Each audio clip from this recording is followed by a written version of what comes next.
Morning, grade 11s. Hope you're having a good day.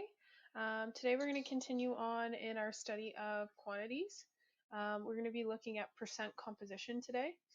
So the slides are posted for you. The video will be here to help you through it. And again, check out my office hours for this week to make sure that you are able to contact me easily and quickly if you need to. Couple quick announcements. You will notice on stream from last week there was some information posted about midterm reports. This was also sent home in an email to your parents. So you can take a look at that information. There was also a comment posted. Some of you from week 1 were pressing submit on work, but you weren't submitting your homework problems. Remember, every time, because those are all posted as assignments, there is work that I'm going to be taking a look at and assessing from those daily activities. So if it says that the homework is to work through these 4 problems, you should be completing those and submitting that homework to you. If you submit nothing to me, you just say, yep, I watched the video, I did the slides, and I don't see any evidence of your homework being completed, there's nothing I can assess, okay? Because we're not in a typical classroom setting, I know I usually don't collect homework, but usually I can walk around, I can see who's on task, I can see who's having trouble, I can see who's completing their work or falling behind. Because I'm not having that one-on-one interaction with you, the only way I can see if you're really staying caught up is through the submission of that homework. So please make sure you're reading through the expectations, and in that outline, all of those things that say consolidation, that is the work that you should be submitting to me, okay? And I will be updating your marks as I get through all that marking, okay? Today in your textbook, we are on in section 6.6, page 284 to 288, if you're looking for some extra help. So we'll go through what we're going to do today. So we don't have to worry about homework review. If there are any questions, email them to me and keep on top of that FAQ document.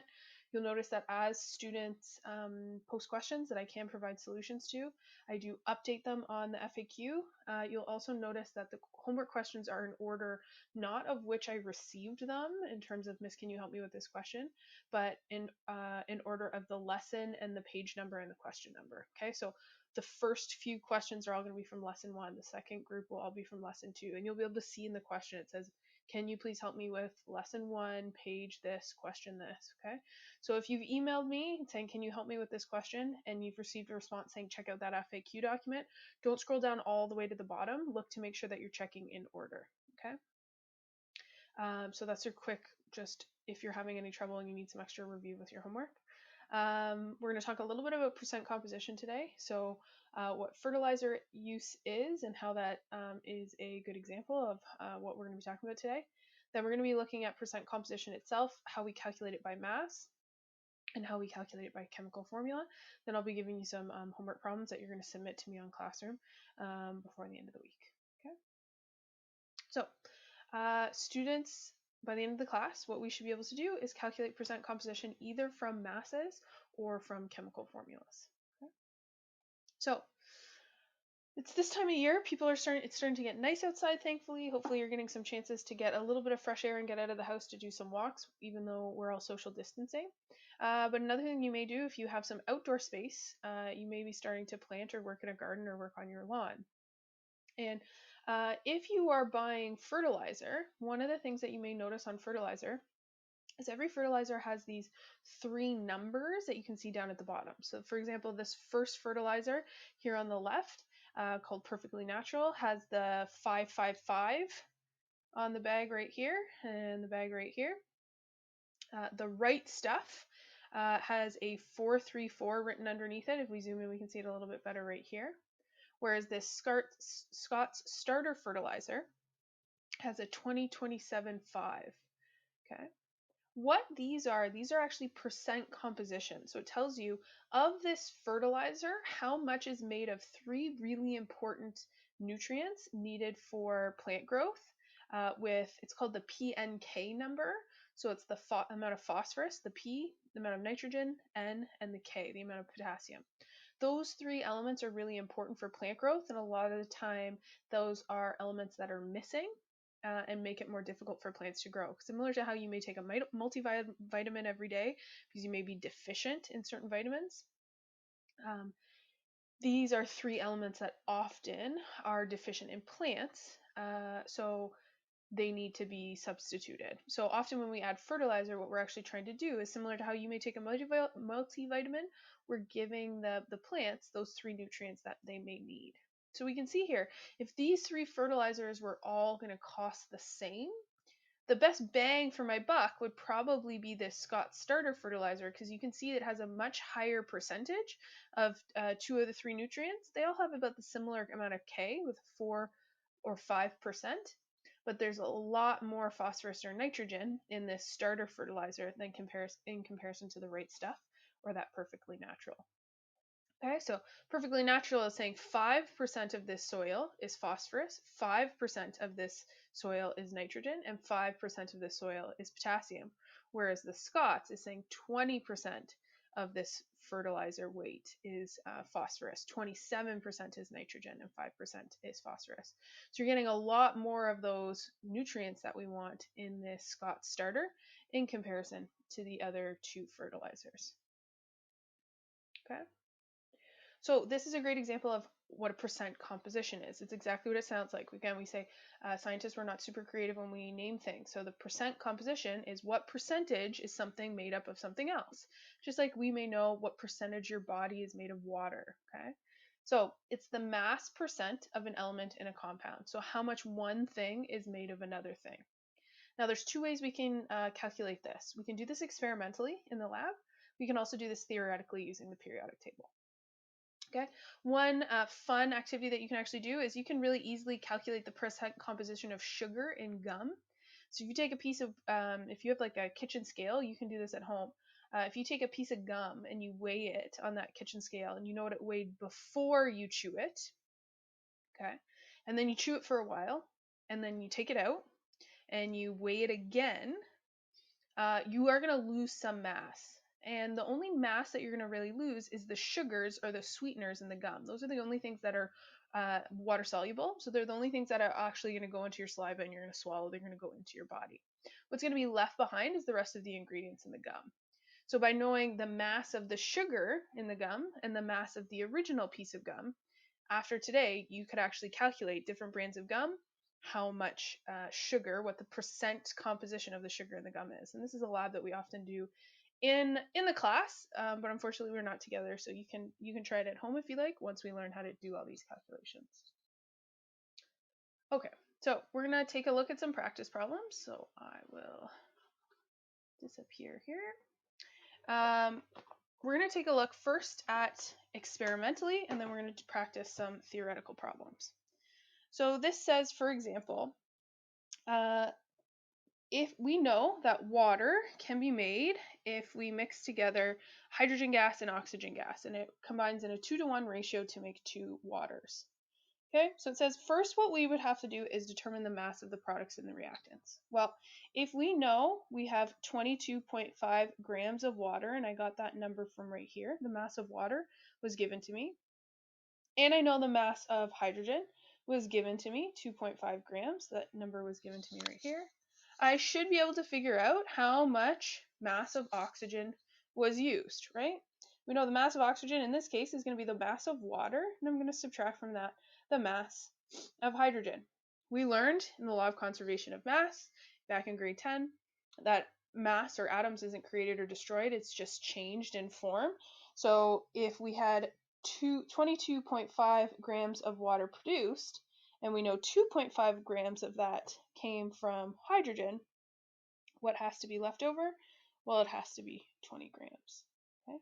Because these two masses together have to equal 22.5, okay? So in this case, you would have to be given two masses to figure out the mass of the third. There wouldn't be any way, if I just told you that the mass of water was 22.5, you wouldn't have a way to figure out experimentally what the mass of the hydrogen and the oxygen is. Okay. So we did figure out that the mass of oxygen was 20 grams and the mass of water overall was 22.5 grams. Now, if we want to figure out the percent composition of whatever we're looking at, in this case it would be oxygen, we would take the mass of oxygen and divide it by the mass of the total product, which in this case is water.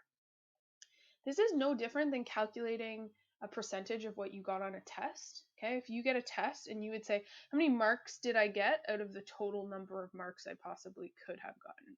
Okay, if I got 7 out of 10, I know I have a 70%. We're going to do the same thing here. We're saying if we know the mass of oxygen and we know the mass of the total product, what's the percentage of that product made of oxygen? Okay, so what I would do is I would say, okay, the percent composition of oxygen is going to be the mass of oxygen divided by the mass of water. And again, because it's a percentage, we're going to multiply that by 100%. Don't forget to put this percent unit on at the end. Don't just multiply it by 100, because this unit is really important. And we know that units in chemistry in our calculation are for marks and they are important. Okay. So if I plug in my values, I do know I have 20 grams of oxygen. I have 22.5 grams of water that's given to me right here, mass of oxygen and mass of water. And I'm going to multiply that by 100%. Okay, so if I put that in my calculator, 20 divided by 22.5, all multiplied by 100 is going to give me 88.89%. Okay, so if this was a question on a test or a quiz or an exam, I would get a mark for formula including my units, a mark for showing my work including my units, so 2 grams, and a percentage, and a mark for my final answer including my units, which in this case is percentage. Okay.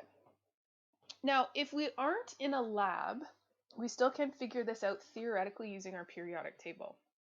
Okay, and instead of using masses that we would actually be in the lab calculating, what we would do instead is we would take a look at the molar masses. So we would essentially make the assumption that we have 1 mole, and then we would compare the masses based on that assumption. Okay, so for example, if I was asked to calculate the percent composition of any of these elements in sodium carbonate, first thing I would have to do is figure out the molar mass of sodium carbonate.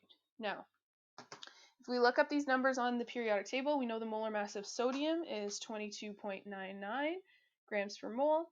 The molar mass of carbon is 12.01 grams per mole. And the molar mass of oxygen is 16 grams per mole.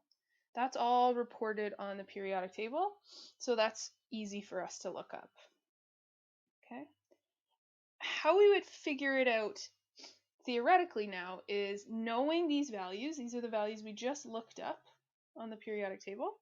We would have to figure out what the molar mass of sodium carbonate is to begin with. That's going to act like our total product.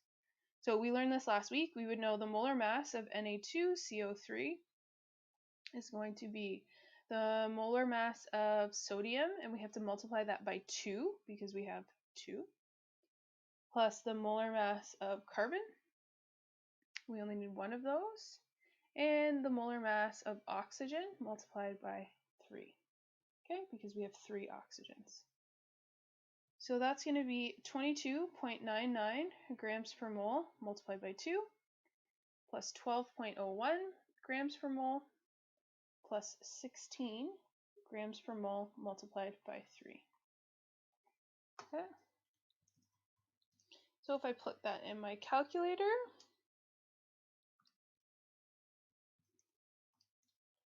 what am I going to get? We're going to get 105. Good, my answer checks. 105.99 grams per mole. Okay, so that's the molar mass of sodium carbonate. Okay. So to determine the percent composition, instead of just taking the mass of oxygen like we did before, we're going to assume we have 1 mole and we're going to take the molar mass. So in this case, let's say, for example, we want to figure out the percent composition of sodium. Okay. What I would need to do is I would need to take the molar mass of sodium. Okay. And because it's Na2, remember our formula was Na2CO3. We're going to have to multiply it by 2 like we did in our molar mass calculations. okay? Because there's 2 sodium atoms in it, so we need to multiply that molar mass by 2. Then I'm going to divide that by the molar mass of Na2CO3, okay? And I'll multiply that by 100%. So what I would take is 2 times 22.99 grams per mole, divide that by 105.99 grams per mole, and multiply that by 100%. Okay?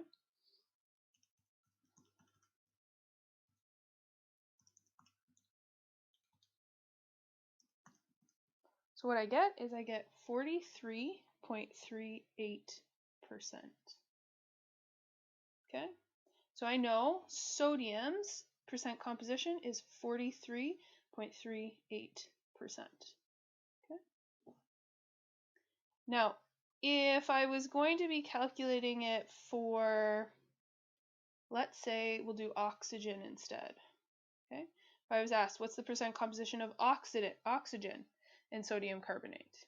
Well, I would take the molar mass of oxygen, and again, because it's Na2CO3, I'm going to have to multiply that molar mass of oxygen by 3.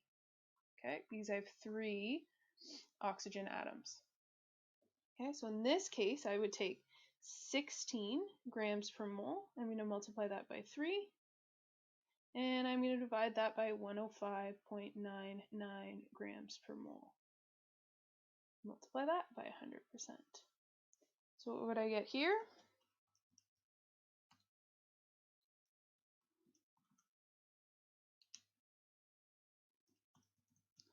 Here we would get 45.229%.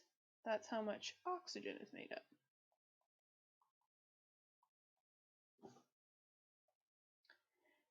Now, if I was asked, on the other hand, to calculate, instead of the percent composition of sodium or oxygen, to figure out the percent composition of carbon in sodium carbonate, now I would take the molar mass of carbon.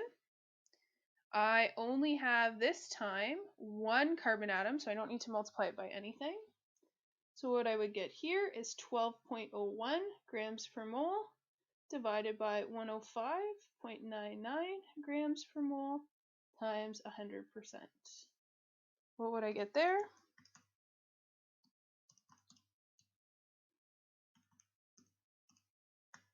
We would get 11.33%. 11.33%. Now, if this was a question on a test or a quiz or exam, like always, I would likely get a mark for my formula, a mark for showing my work, including my unit, so the grams per mole and percentage, and a mark for my final answer, including percentage. Now, one thing to keep in mind though, it's fine to do the full calculations. You would always get full marks to do the full calculations. If you were asked in this case, for example, to calculate the percent composition of each of the 3 elements. Now, one shortcut, and you don't have to do this, but you can do this. Let's say I already knew my percent composition of sodium and I knew my percent composition of oxygen, and I was, just like last time, trying to figure out my percent composition of carbon. You could still go through like we just did and say, well, the percent composition of carbon is going to be my molar mass of carbon divided by the molar mass of sodium carbonate and multiply that by 100%. That's fine. And if this next part confuses you, just do it this same way. The other thing to keep in mind is what you could do is the mass has to be made of only sodium, carbon, and oxygen. Those are the only 3 elements. So what you could say is I know 100% of the mass has to be from the percent composition of sodium and the percent composition of carbon and the percent composition of oxygen. There's nothing else it could be made of, so those 3 percentages added together must equal 100%. So if, like us, you had already calculated for sodium and oxygen, you don't actually have to do it for a 3rd time. You could just plug your numbers in. You could say, well, I know 100% has to equal 43.38% because I calculated that right here, plus something. I don't know, I haven't calculated that yet. Plus 45.29%. If I rearrange that equation,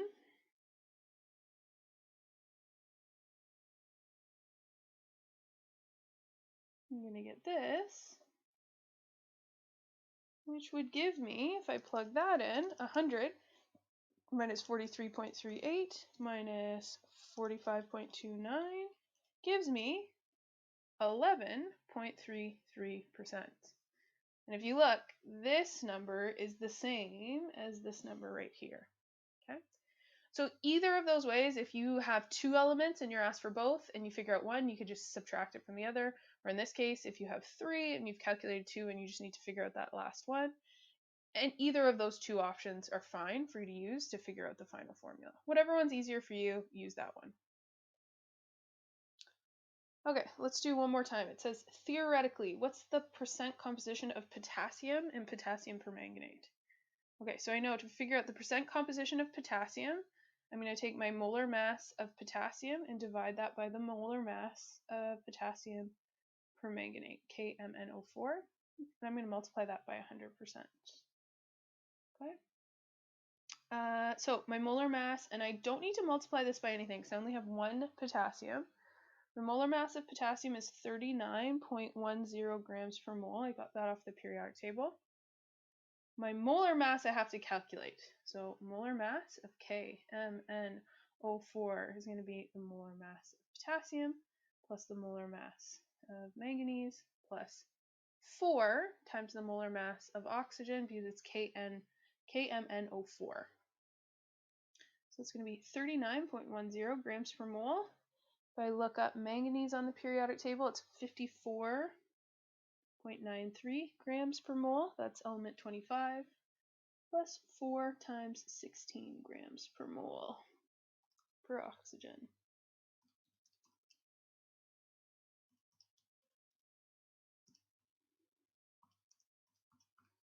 So that's going to give me 158.03 grams per mole. You multiply that by 100%, and that'll give me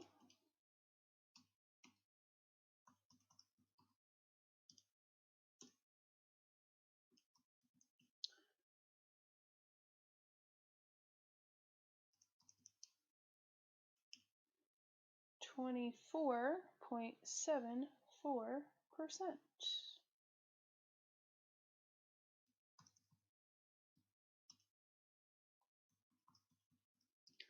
So what that means is of any mass of potassium permanganate, if I have a sample of potassium permanganate with me, which is a chemical which has this really fun, bright, lively reaction, we know about 25 or just over 24%, so almost a quarter of the mass would be from the potassium. Okay, about 25%. The rest of this mass, the other 75%, would be from the manganese and the oxygen. Okay. So let's go back to an experiment that you could do in your kitchen. So let's say, for example, I take a piece of gum. So I have a piece of, let's say, Trident. And I weigh it out on my kitchen scale before it's chewed, and I find that that piece of gum weighs 3.75 grams. Okay? So that's what it starts off with. Then I chew my piece of gum for a while, and after I've weighed it, I find the piece of gum doesn't weigh 3.75 grams anymore. It actually weighs 2.05 grams. Okay? That means some mass was lost. Okay? And it's a simplified reaction, but what we're going to say is that gum is made of some gum ingredients that are not water soluble, so it doesn't go into your saliva, and it is made of sugars or sweeteners. Okay? This is the stuff that's going to go into your tummy or into your digestive system because it's water soluble. It'll go into your spit, you'll swallow it, it'll be gone. Okay, so in our case, the mass of sugars, or I'll write it like this, the piece of gum is made of sugars and gum ingredients. Okay, all the rest of it. So the gum we saw weighed 3.75 grams. The sugars, we don't know what it weighs, so we couldn't measure those experimentally. But we do know what was left behind, all the stuff that's actually the gum, or the gum ingredients, weighs 2.05 grams. So if I rearrange that equation, that's going to be the same thing as saying, well, then that means the sugars is 3.75 grams minus 2.05 grams. So the sugars actually weigh 1.70 grams. Okay, and you could make these numbers I've just made up, but you could do this at home really easily if you have any sort of simple kitchen scale that you may use for baking or cooking and a piece of gum. Okay, so if I want to figure out what the percent composition, so how much of my gum that I'm chewing is actually made of sugar, what I'm going to do is I'm going to take the mass of the sugar, what I want to know about, and divide that by the mass of the gum. And multiply that by 100%. So in this case, we would say, well, the sugar weighs 1.70 grams. I just calculated that right here. My piece of gum weighs 3.75 grams. And I'm going to multiply that by 100%.